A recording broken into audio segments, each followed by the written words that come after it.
malapit na tayo sa binibilihan natin ng bigas.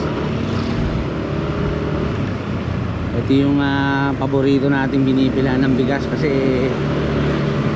talagang masarap ang bigas nila, masarap.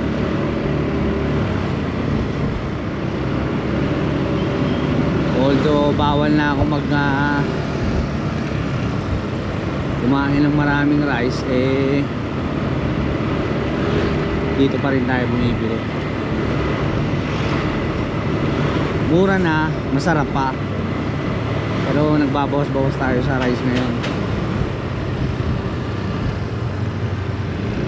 para sa ating sugar. Ito na tayo, yan. Nandito na tayo sa ating bibilihan ng bigas. Okay. Okay na po yan. Isang sako, ma'am, Jack. 810. Bayad na po na dyan.